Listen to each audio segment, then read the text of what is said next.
Have you noticed that there are lots of people who are on this path to financial independence, but only a few who achieved it so far? And there is even a much smaller group of folks who've not just achieved financial independence, but who've retired early. This is not because of luck, courage, or knowledge. It's because of Zipf's law in action. Hi everyone, welcome to our channel. The amazing thing of mathematical formulas, principles, etc., is that they apply to all walks of life and across the universe. So, for example, there is this golden ratio. This particular mathematical ratio can be commonly found across nature in the shape of the flowers, in the shape of many objects in nature, even in universe. It's also used by architects, for example, to design buildings, not just now, but even thousands of years back when the pyramids were designed.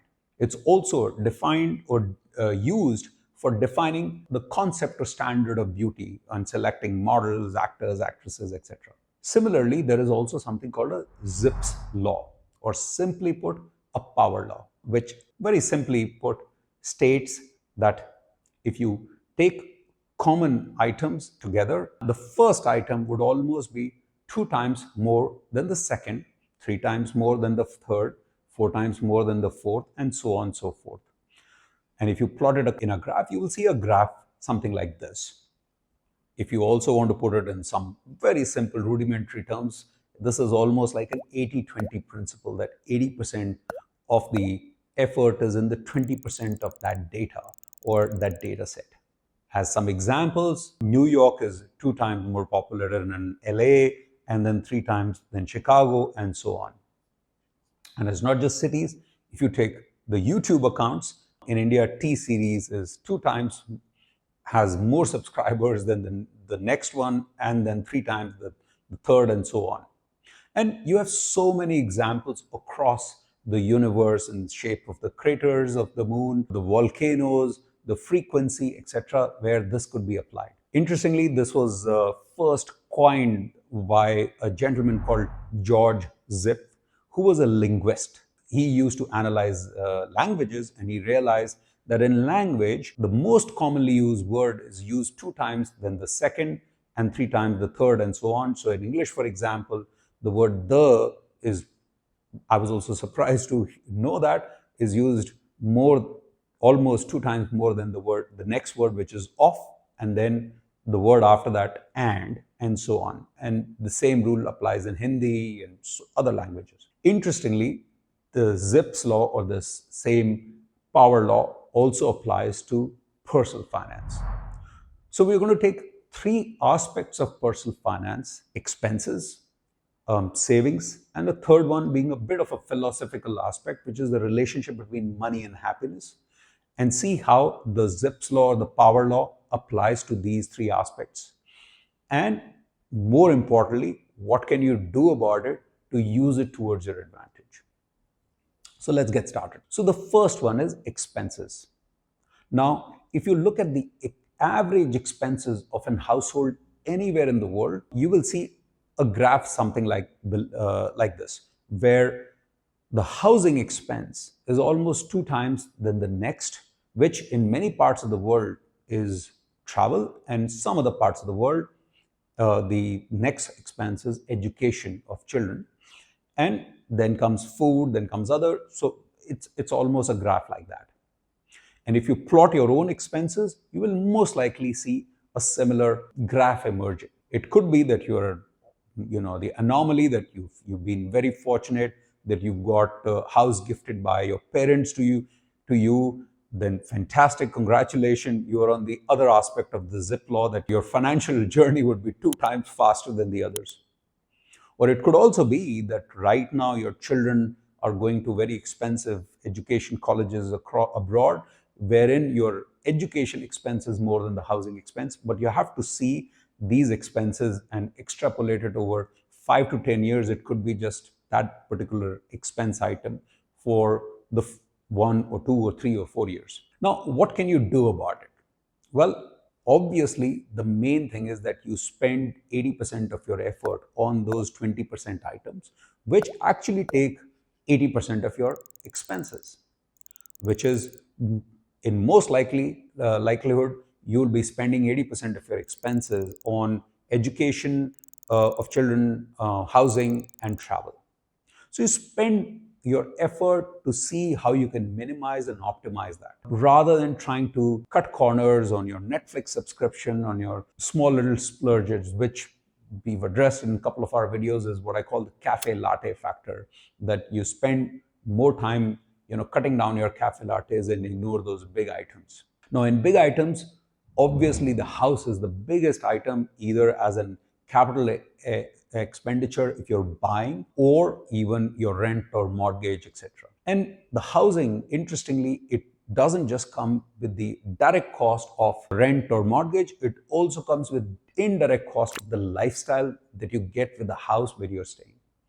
So make sure that you critically review your housing strategy, that how you're planning to upgrade the house, how you're planning to remain in that same house, or how you're even planning to cash out the investment that you currently have and trying to move to a cheaper location, low cost location, both geographically or even in the area where you're living. So spend more time on those big ticket items rather than those small ticket items. The next one is savings. Now, on the savings front, if you again plot it in the graph, let's say that your target corpus or net worth is that you want to achieve 1 crore when it comes to Indian rupees, maybe, or if you want to achieve $1 million in USD. And let's say that you are making 7% return on the savings that you are investing into various products. Now, if you again will plot it in the graph, you will see that the first 10 crores will take the longest time. That will take you almost 8 years to achieve the 10 crores, even on that 7% returns that you're getting.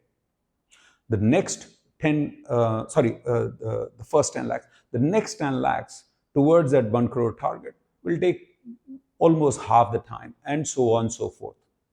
And interestingly, the last 10 lakhs towards that 1 crore target, or that last 100,000 towards that 1 million target, will just take you 1.5 or maybe definitely less than 2 years. So imagine going from 8 years to 2 years. That means that if, again, from another data aspect, if you see it, that your 26% of your overall time towards your target, you're spending in the, you're only getting 10% returns, or building only 10% capital towards your net worth.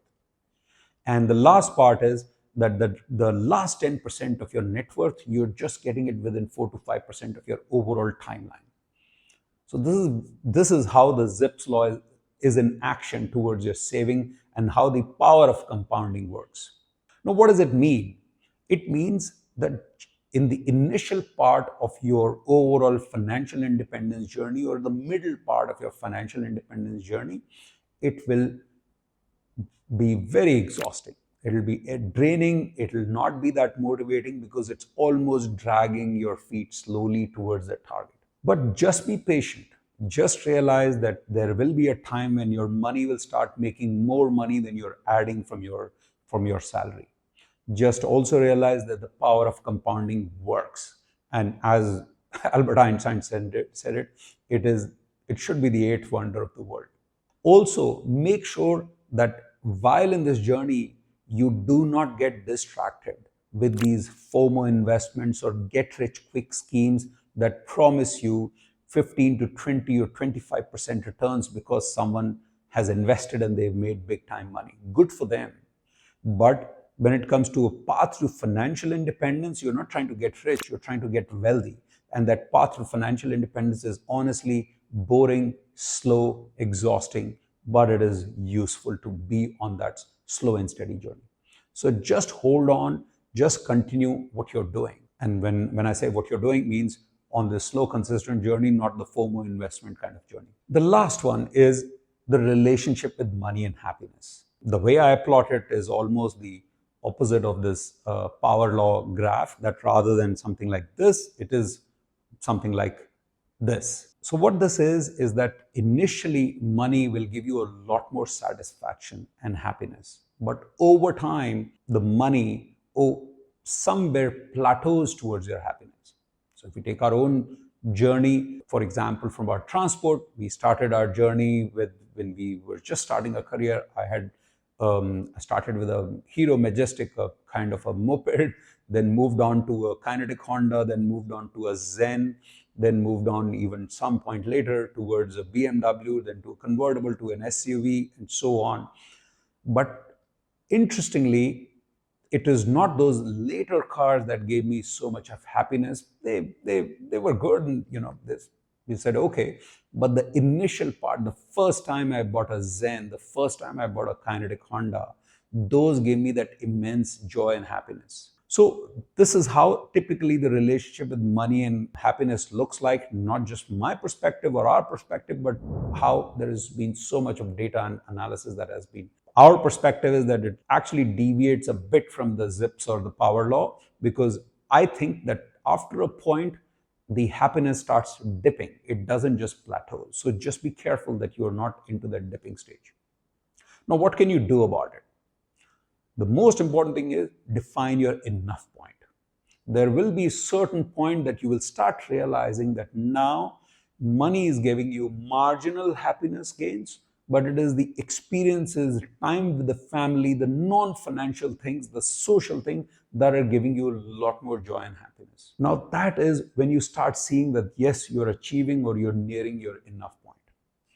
And knowing your enough point is super important, because otherwise you will be what I call on this hamster wheel or this rat race, continuously working in the corporate world, chasing one target after the other. We could have done the same. We could have continued earning, having a lot of fun while making money, but we realized that we've, at least when it comes to our equation with money, we've achieved our enough or satisfaction point, that from now onwards, the non-financial things, the time with our friends, the time with our family, our experiences, the holidays, hiking, etc., that is giving us a lot more joy.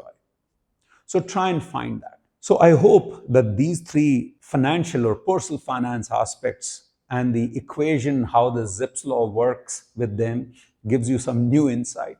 Would love to hear your thoughts. If you think that there are other aspects of personal finance or our journey that you think the same power law or this 80-20 principle applies, would love to learn from you. And I'm sure the other people also watching this video would love to learn from your experiences. So please do comment. Looking forward to hearing from you.